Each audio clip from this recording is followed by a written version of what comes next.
అందరికీ నమస్కారం అండి. ముందైతే ఓ లైక్ కొట్టుకోండి.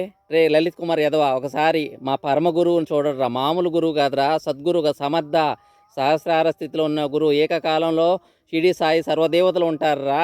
చూసిన వాళ్ళు దర్శించిన వాళ్ళు తెలుస్తుందిరా. ఒకసారి ఆయన చూడు.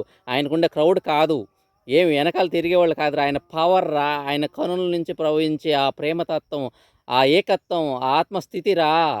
చూడరా ఒకసారి. స్వామి సమర్థ మహారాజ్ ఎందుకు నమస్కరిస్తున్నారంటే, ప్రతి ఒక్కరిలో ఉండే తనే గనక తనకు తాను నమస్కరించుకుంటున్నారు. తనను ప్రతి ఒక్కరిలో ఉన్న తనను తాను గౌరవించుకుంటున్నారు. ఈ స్వామి సమర్థ గారి ఆశ్రమం దుబ్బాక మండలం నుంచి 5 కిలోమీటర్లు. ఇది స్వామివారు ఆశ్రమం లోపల ఉంటారు. శ్రీ మహాలక్ష్మి ఆలయం. ఇక్కడే దర్శనం ఇస్తారు.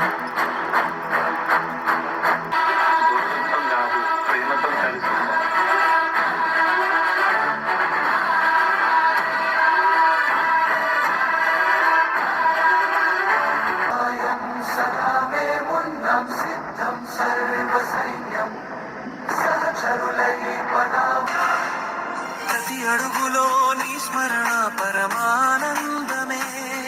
నీ భక్తుడై పుట్టడం నా గొప్ప వరమే. నీ సేవలో తరించడం నా అంతరంగ బలమే. శరణం శరణం శరణం శరణం శరణం. చూసావు కదా స్వామివారిని ఎదవా. నేను నీకు మంచి అద్భుతమైన విషయం చెప్తాను. నువ్వు దమ్ముంటే నువ్వు స్వామి సమర్థ గారి దగ్గర దుబ్బాక దర్శనకి రా. నేను చెప్పిన ఇంత ముందు వీడియోలో కూడా ఈ ఛానల్లో ఆ టైంలో రా. మీ బ్యాచ్ని 20 మందిని కూడా తెచ్చుకో. స్పై కెమెరాలతో పాటు కూడా రా. దర్శనంలో ఆయన ఎదురుగా 1 సెకండ్ చాలు నీ బతుక్కి. ఆయన నీ అనుభవం ఏం వస్తుందో చెప్పు. అప్పుడు నువ్వు TV9 ఎక్కి ఏ ఛానల్కి చెప్తావో చెప్పు. ఆయన లోపల షిరిడి సాయి గాని వస్తున్నారా, ఎట్లా ఉంది అసలు, ఆయన దగ్గర పవర్ ఉందా లేదా, మొత్తం నువ్వు అనుభవించి చెప్పరా. నువ్వు ఎట్లాగా సాధన చేసి సమాజ స్థితి పొంది నువ్వు చెప్పలేవు షిరిడి సాయి దేవుడు కాదు, దెయ్యం, సైతాను, పిచాచి అని ఎట్లాగా నువ్వు చెప్పలేవు. ఏది చెప్పలేవు. నువ్వు రా. నీకు తెలుసు నువ్వు సాధన చేయలేవు. కావాలని డబ్బుల కోసం హిందువుల్లో చీలికలు తెచ్చి ఆయన అట్లా చేసి ఒక కుట్రాకి నువ్వు ఎంచుకున్నావు. ఆ చీకటి శక్తులు కలిపురుషుల యొక్క ముద్దలు నీ లోపల ఉన్నాయిరా. కరుణాకర్ నువ్వు మాట్లాడుతుంటే వేశ్య ప్రతివత తన గురించి మాట్లాడుతుంటే నాకు నవ్వుస్తుంటుంది. ప్రతివత పాయసం వండితే తెల్లారిందాక జల్లాలేదంట. అట్లా ఉంటుంది. స్వామి కలిపురుషుల ప్రభావం ఏమైనా ఉంటుందా. కరుణాకర్ గాడు నువ్వు అంటావురా. ఇప్పుడు నేను చెప్పొచ్చేదంటే ఇట్లా అన్న చేయి. లేకపోతే ఓయో పెట్టుకో. ఓ పల్లెటూరులో నా భూమి అయినా ఉంది, ఇస్తాను రా, పెట్టుకో. ఓయో ఎందుకు అవసరం అంటే అవసరమా. ఆంధ్ర తెలంగాణలో ఇప్పుడు ఒక జంట పెళ్లి చేసుకుంటారు, లవ్ అరేంజు. వాళ్ళు ఏం చేసుకుంటారు, చికెనో మటనో తింటూ ఉంటారు. ఏముంది, మంచి సంతానాన్ని ఇవ్వాలనే వాళ్ళు శాఖాహారం తీసుకోవాలి. ఇద్దరు ఆధ్యాత్మిక సాధన చేస్తుంటే అప్పుడు మంచి కొడుకో కూతురు సోలు పుడతారు కడుపున. కొద్దిమంది విషయంలోనే వాళ్ళ పూర్వజన్మ కర్మ అనుసరించడానికి దరిద్రమైన సోల్స్ పుణ్య పీపుల్ కూడా వస్తారు. అది బయటకు వస్తారు, వాళ్ళు చెడ్డ పేరు తీస్తుంటారు పుట్టిన తల్లిదండ్రులు. అది వేరే విషయం, చాలా రేర్ అది. ఇప్పుడు పెళ్ళైన తర్వాత, పెళ్ళి కాకముందు ఏముంది, అది నిత్యావసర వస్తువు అవసరం కదా.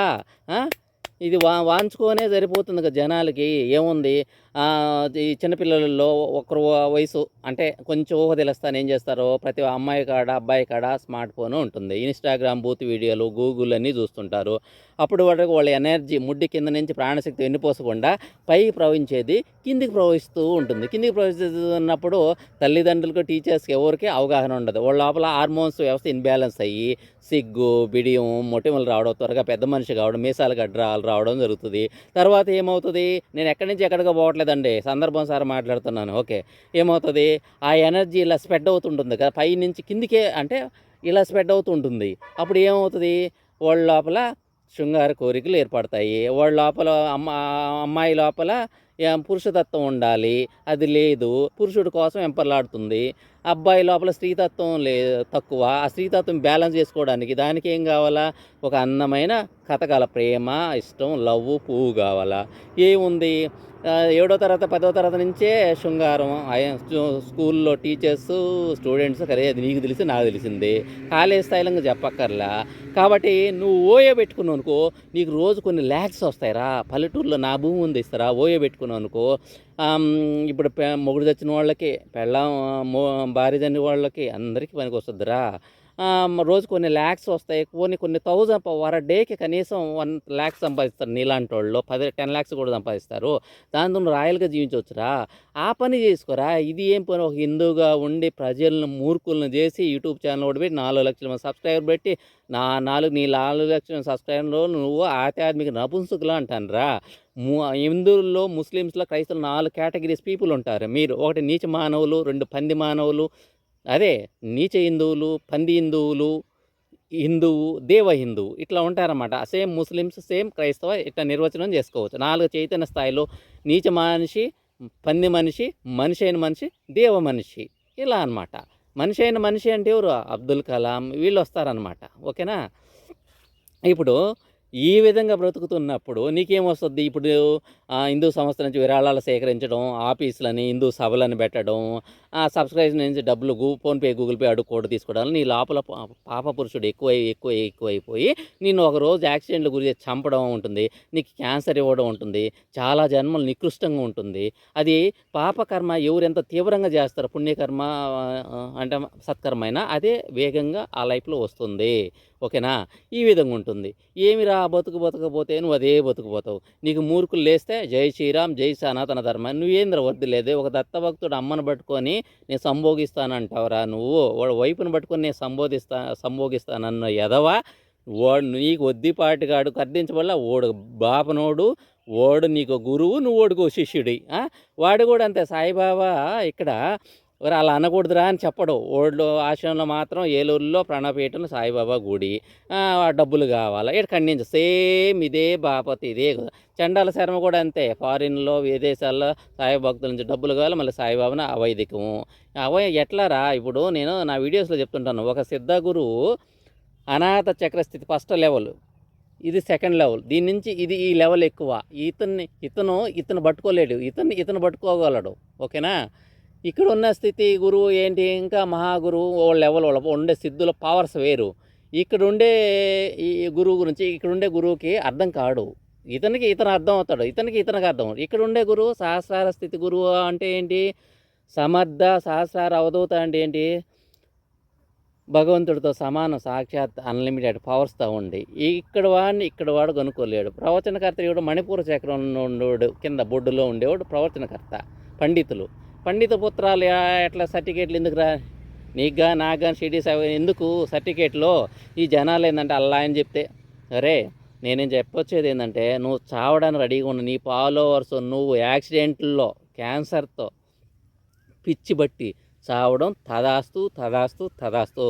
కాబట్టి కొత్త వాళ్ళు, ఈ వీడియో చూసేవాళ్ళు ప్రజలు కానీ, మీరు భగవంతుడు అంటే నమ్మకం లేని నాస్తికులు కానీ, మీరు గుడ్డిగా ఆవేశపడకుండా, నేను చెప్పిన మాటలు గుడ్డిగా నమ్మకుండా, గుడ్డిగా తిరస్కరించకుండా రీసెర్చ్ చేసుకోండి. ఎవడన్నా షిరిడి సాయిబాబాని ఆ కాలంలో చూడలేదంటే దుబ్బాక వెళ్ళి, తెలంగాణ సిద్దిపేట పక్కన హైదరాబాద్ నుంచి 3 గంటల ప్రయాణం వెళ్ళి, ఆయన ఎదురు ఒక్క క్షణం మీరు దర్శనం చేసుకోండి. ఎలా ఉంటుంది తెలుసా? భయంకరమైన శరీరం రోగం ఉందనుకోండి, క్యాన్సర్, ఏదన్నా కీళ్ళ నొప్పులు, దాన్ని తట్టుకునే శక్తి, ఆ మంటల నొప్పులు తగ్గుతాయి.